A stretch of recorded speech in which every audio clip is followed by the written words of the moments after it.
คนอเมริกาเนี่ยเขาจะเริ่มแต่งงานกันตั้งแต่อายุจากปีอาจารย์เคทีประมาณ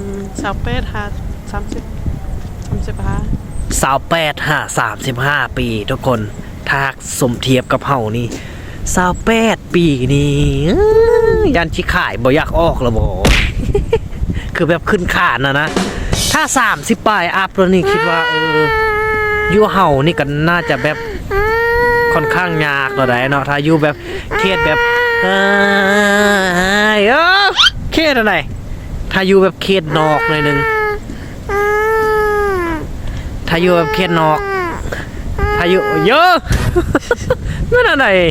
ถ้าอยู่แบบเครียดนอกหน่อยนึงเนาะถ้าแบบในเมืองนี่ก็เว้าไปอีกอย่างแต่ถ้าเครียดนอก30ปลายกลัวแล้วมันอยากขายบ่ออกแล้วอยากขึ้นขานแล้วทุกคนถ้าคนอเมริกาเขาจะตัดสินใจแบบเยอะก่อนที่คนอเมริกานั้นจะตัดสินใจแต่งงานเขาจะต้องได้คิดหนักขนาดเลยได้คิดวางแผนอย่างละเอียดทุกคนเกี่ยวกับการงานการเงินเฮือนและก็ตามมาด้วยลูกทุกคนคิดหนักขนาดเลยเรื่องนี้ถ้าเป็นอยู่บ้านเฮานี่เป็นอะไรบางคนเนี่ยอายุแบบ12-13นี่ก็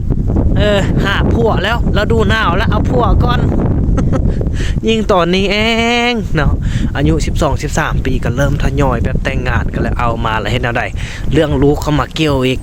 โอ้ยนะมีหลานก็ให้พ่อเฒ่าแม่เฒ่าพุ่นแหละเลี้ยงแต่งงานไวกะละ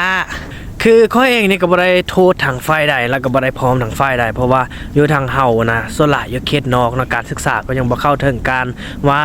จ้างงานนี่ก็ยังบ่มีหลายวันนี้ซะแล้วก็งบประมาณในการที่จะไปเรียนต่อเนี่ยมันยังมีน้อยฉะนั้นก็เฮ็ดให้การแต่งงานเนี่ยมันเพิ่มขึ้นทุกปีนะเพิ่มขึ้นพอมีลูก1ลูก2แล้วก็อัตราการหย่าห่างกันนี่ก็สูงจากสิเฮ็ดแนวใดเนาะทุกคนเนาะต้องได้ช่วยกันแก้ไขและปัญหาแบบนี้เนาะทุกคนได้คิดแนวใดกับปัญหานี้คอมเมนต์ลงที่กองวิดีโอนี้ได้เด้อ